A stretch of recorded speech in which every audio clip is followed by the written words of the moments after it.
Alright, welcome to the long version on how to start a fire with flint and steel. The flint is chert. It's basically a shiny rock that's kind of like marble. It's what does they call that?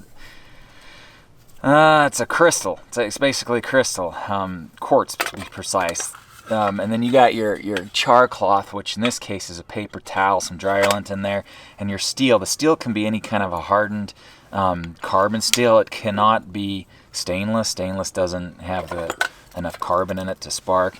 And then get everything ready beforehand. I keep my kindling with my whole tinder bundle. Just makes it easier for me to grab a pile of sticks than it is to grab hold of a thing. Anything will work as a tinder bundle. So what I'm doing is bits of wood in here. It's important to have wood because this grassy fiber in your char cloth will burn up an instant. You can use a lot or a little bit. You really don't need a lot, to be honest. Just put some in there. Some curls from when I did a video months and months ago. And then I've got dryer lint. I like dryer lint and a lot of different things, but it just because it's cheap, it can be used multiple applications for basically any type of fire you want to make.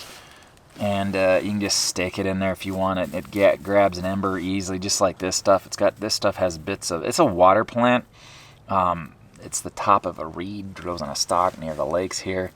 Anyway, so that is what you got. So this is your flint. Now this basically something that you could imagine be used to make arrowheads.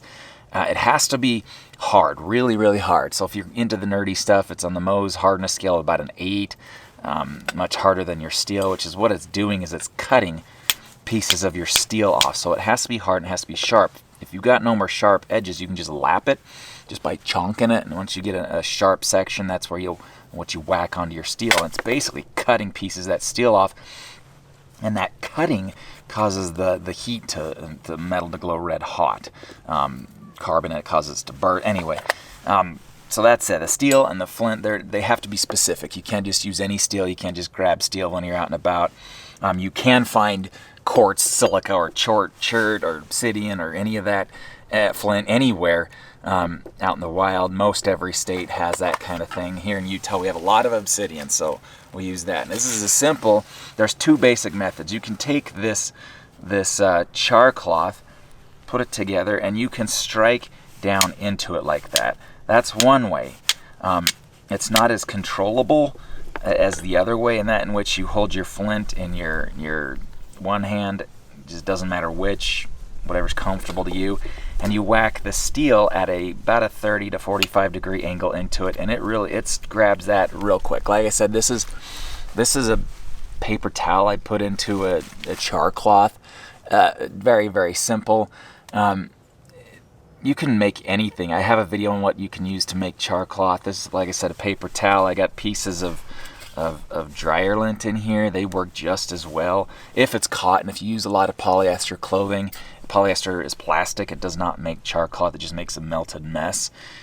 Cotton and is by far probably your most common. Linen works well as well. I've used wood. Like this is just a piece of charcoal that can be used, but it takes a little more heat. Takes a little more heat to create an ember. So, like I said, and have just showed you, just take this thing, to hold it like this. This is the simplest. Simply because if you flip this around, and you got it so that that's down underneath, and you miss with this. A lot of folks will hold that like that, and if you miss, you can lay your knuckles wide open. Like you can cut them up pretty bad. This is similar to glass, so it will cut you pretty bad.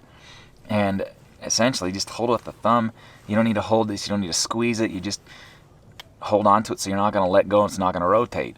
And just give it a chunk like that, and there's your ember. It's really that simple. And then you take this thing and you just put it into your tinder bundle. Put everything together.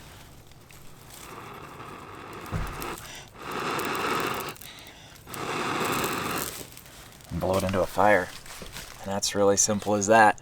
You can turn this over, feed it whatever you want, cut it into 2 parts and lay stuff on top of it, but that's really it. And then all these curls begin to burn, and that's a well-established fire. That's really it. Simple as that. You don't need to overcomplicate it. One thing though is you got to have char cloth or nettle. It's got melt